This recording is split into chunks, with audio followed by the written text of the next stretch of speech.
اعوذ باللہ من الشیطان الرجیم بسم اللہ الرحمن الرحیم الحمد للہ رب العالمین والصلاة والسلام علی اشرف الانبیاء والمرسلین وعلی آلہ الطیبین الطاہرین۔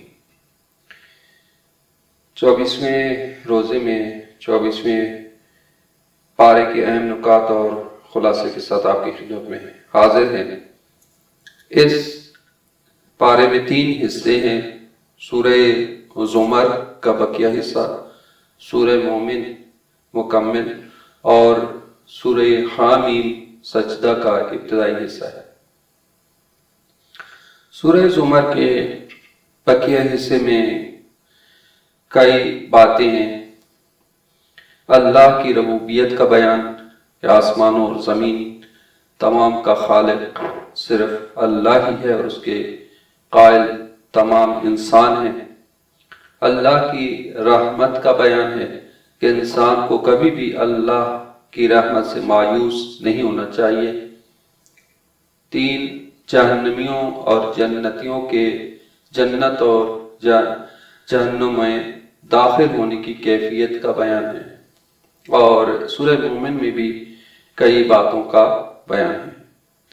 مومن کا بیان کہ جب حضرت موسیٰ علیہ السلام کے قتل کی سازش فرعون کے دربار میں ہو رہی تھی تو ایک مومن جو اپنے ایمان کو چھپائے ہوا تھا تو اس نے کہا تقتلون رجلا ان یقول ربی اللہ، کہ کیا تم ایسے فرد کو قتل کرنا چاہتے ہو فقط اس بنا پر کہ وہ کہتا ہے کہ میرا پروردگار اللہ ہے۔ تو اس فرعون اور اس کے درباریوں کو موسیٰ علیہ السلام کے قتل سے ڈرایا اور کہا کہ اس کا انجام بہت برا ہوگا۔ فرعون کے کبر و غرور کا بیان ہے کہ اس نے رب العزت کو دیکھنے کی ناپاک جسارت کرتے ہوئے حامان کو ایک محل کی تعمیر کا حکم دیا۔ اللہ سے اعراض کرنے والوں کی سزا کا بیان ہے کہ سیدخلون جہنم داخرین، اور انسان کی تخلیق کا بیان ہے کہ انسان کبھی مٹی تھا، پھر نطفہ بنا، پھر علقہ بنا، پھر بچہ بنا، پھر جوان ہوا، پھر بوڑھا ہوا، اور یہ مراحل بیان کیے گئے۔ اور سورہ حامیم سجدہ میں بھی کئی باتیں ہیں۔ آسمان اور زمین کی تخلیق، اللہ نے زمین اور اس کے اندر کی ساری چیزیں 4 دن میں بنائی اور آسمان کو 2 دن میں بنایا۔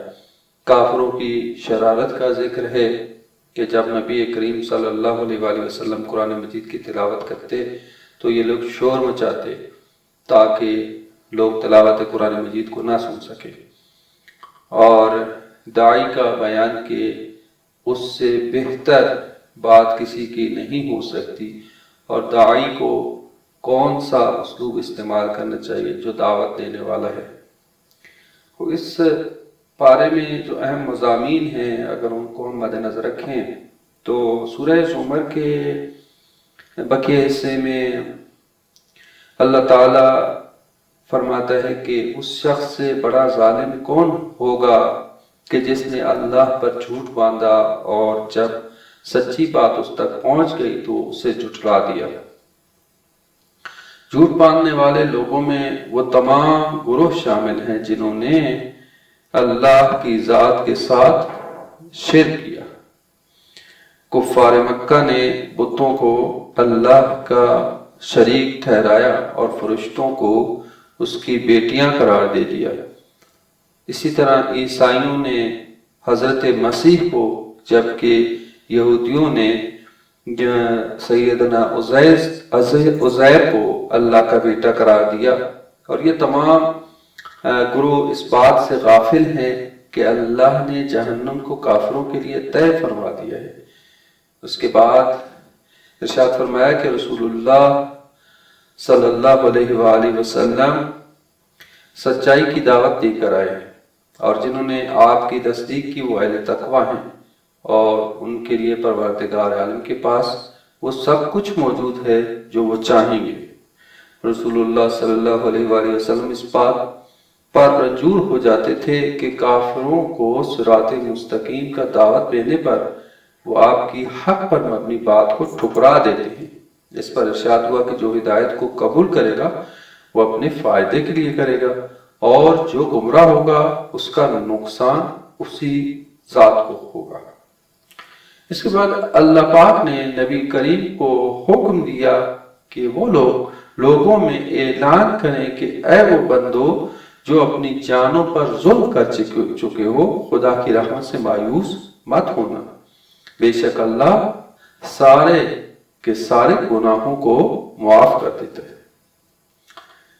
اس صورت میں قیامت کے منظر کشی کی گئی ہے کہ قیامت کے دن تمام زمین اللہ کی مٹھی میں ہوگی اور سارے آسمان اس کے دائیں ہاتھ میں لپٹے ہوں گے۔ کنایا ہے اللہ کی قدرت کا کہ جب سر پھونکا جائے گا تو آسمان اور زمین میں جتنے رہنے والے ہیں سب بے ہوش ہو جائیں گے سوائے ان کے جنہیں اللہ چاہے گا۔ پھر دوسری بار سر پھونکا جائے گا تو وہ سب کھڑے ہو کر دیکھنے لگیں گے اور زمین اپنے رب کے نور سے روشن ہو جائے گی اور تمام اعمال نامے رکھے جائیں گے، انبیاء اور شہداء لائے جائیں گے اور ان کے درمیان حق کے ساتھ فیصلہ کیا جائے گا۔ سورہ زمر کے بعد سورہ مومن کہ جس کے شروع میں اللہ نے اپنی بعض صفات کا تذکرہ کیا ہے، وہ گناہوں کو معاف کرنے والا ہے، توبہ قبول کرنے والا ہے، عرش عظیم کو اٹھانے والا ہے، فرشتے اور جو فرشتے اس کے ارد گرد جمع ہیں سب اپنے رب کی پاکی بیان کرتے ہیں اور اس پر ایمان رکھتے ہیں، اور ایمان والوں کے لیے دعائے مغفرت کرتے ہوئے کہتے ہیں کہ اے ہمارے رب، تو نے اپنی رحمت اور علم کے ذریعے جس چیز کا احاطہ کیا ہوا ہے، بس تو ہر چیز کا احاطہ کیا ہوا ہے، بس تو ان لوگوں کو معاف کر دے جنہوں نے توبہ کی اور تیری راہ کی پیروی کی، اور تو انہیں جہنم کے عذاب سے نجات دے۔ اے ہمارے رب، تو نے ہمیشہ رہنے والی ان جنتوں میں داخل فرما جن کا تو نے ان سے وعدہ کیا ہے، اور ان کے ہمراہ ان کی ماں باپ، ان کی بیویوں اور اولادوں میں سے ان لوگوں کو بھی داخل فرما جو نیکی کی راہ پر چلے۔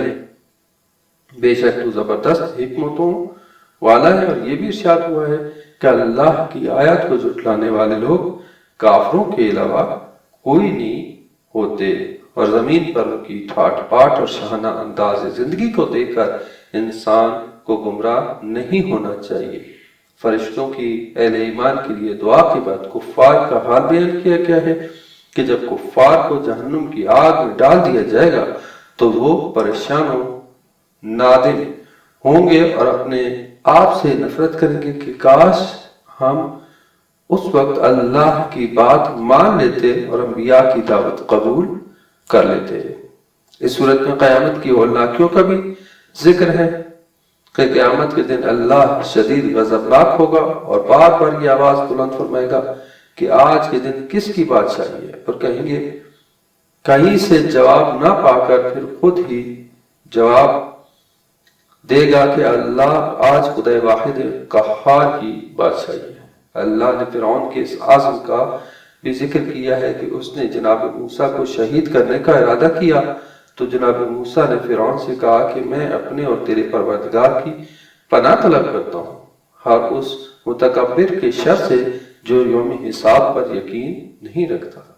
اللہ نے فرعون کے قبیلے کے ایک مومن شخص کا بھی ذکر کیا ہے کہ جو دربار فرعون میں منصبدار تھا، اپنے ایمان کا اظہار نہیں کرتا تھا، ایمان کو چھپاتا تھا، لیکن جب فرعون نے جناب موسیٰ کو شہید کرنے کا ارادہ کیا تو اس کے لیے یہ بات ناقابل برداشت ہو گئی، اور اس موقع پر حضرت موسیٰ کی اعلانیہ حمایت کی اور اپنے ایمان کا برملا اظہار کر دیا۔ اللہ نے اس کے ایمان کو قبول کیا اور اسے فرعون کے مکر سے نجات دی۔ اللہ نے یہ بھی ارشاد فرمایا کہ بے شک ہم اپنے رسولوں اور اہل ایمان کی دنیا میں بھی مدد کریں گے اور قیامت پر بھی مدد کریں گے۔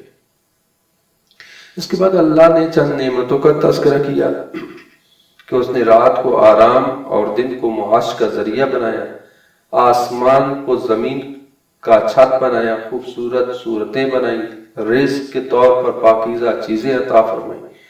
انسان کو چاہیے کہ وہ اللہ کا شکر بجا لے، نیز اعلان فرمایا گیا کہ تم مجھے پکارو، میں تمہاری دعاؤں کو سنوں گا۔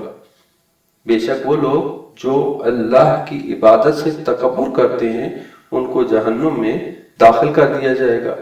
پھر انسان کو خود اپنی تخلیق پر غور کرنے کی دعوت دی گئی کہ کیسے اللہ نے نطفے سے لوتھڑا، پھر ہڈیاں بنائیں اور پھر بچپن اور جوانی اور بڑھاپا عطا کیا۔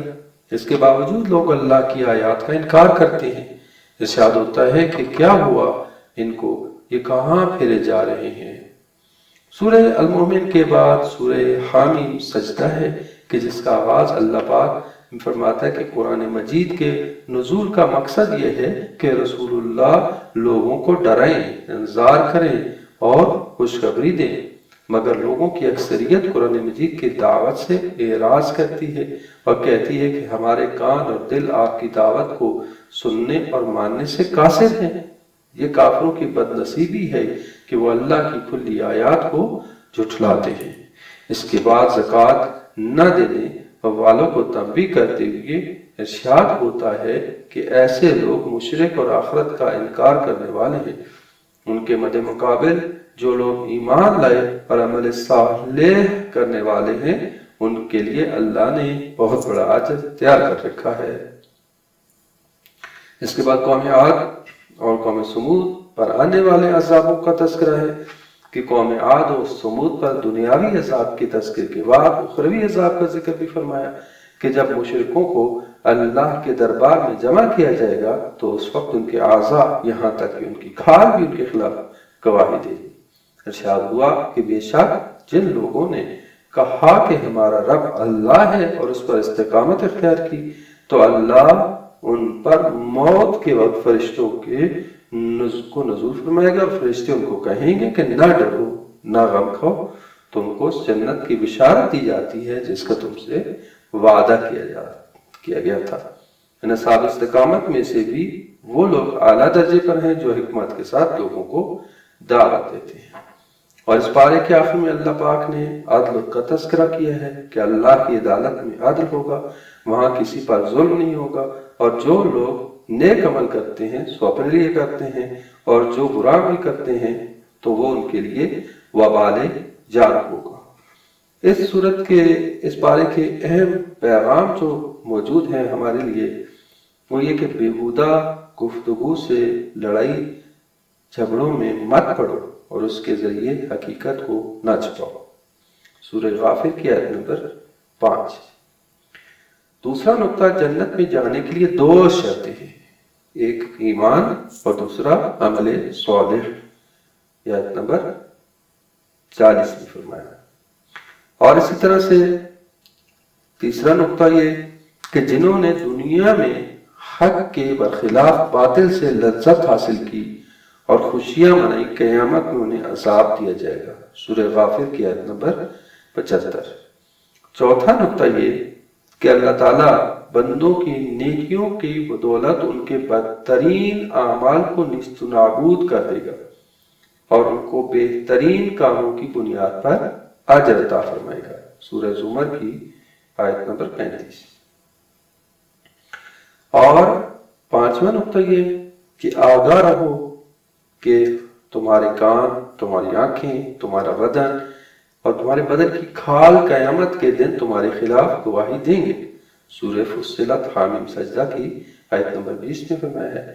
اور چھٹا نقطہ وہ کہ جنہوں نے گناہ کے ذریعے اپنی جانوں پر زیادتی کی اللہ کی رحمت سے مایوس نہ ہوں، توبہ کرو، خدا تمہاری توبہ کو قبول کرے گا، معاف کرنے والا ہے۔ سورہ زمر کی آیت نمبر 53۔ اور ساتواں نقطہ یہ ہے کہ قرآن ایمان لانے والوں کے لیے ہدایت اور شفا ہے، اور وہ جو ایمان نہیں لاتے تو ان کے کانوں میں بھاری پن یعنی بہرا پن، ناسمجھی ہے، اور وہ ایسے ہیں جیسے کہ انہیں دور سے پکارا جاتا ہو۔ سورہ فصلت کی آیت نمبر 44۔ اور اس کے بعد آٹھواں نقطہ یہ ہے کہ بدی کے مقابلے میں بہترین انداز میں نیکی کرو کہ یہ عمل دشمن کو صمیمی دوست میں تبدیل کر دیتا ہے۔ سورہ حامیم سجدہ یعنی سورہ فصلت کی آیت نمبر 34۔ اور آخری نقطہ، 9واں نقطہ یہ ہے کہ بعض لوگ جب عذاب خدا کو دیکھتے ہیں تو ایمان لے آتے ہیں، لیکن ان کا یہ ایمان لانا اب ان کے کوئی کام نہیں آئے گا اور وہ سرمایہ حیات کو کھو چکے ہیں۔ سورہ غافر کی آیت نمبر 84 اور 85 میں۔ تو یہ وہ اہم نکات تھے اور اس بارے کا خلاصہ تھا کہ جو اس بارے میں موجود ہیں۔ اللہ تعالیٰ ہمیں توفیق عطا فرمائے کہ ہم معارف قرآن کو سمجھ کر ان پر عمل پیرا ہو سکیں اور دنیا و آخرت کی سعادت حاصل کر سکیں۔ قرآن ہمارے لیے دنیا اور آخرت میں رہنما قرار پائے۔ والسلام علیکم ورحمۃ اللہ وبرکاتہ۔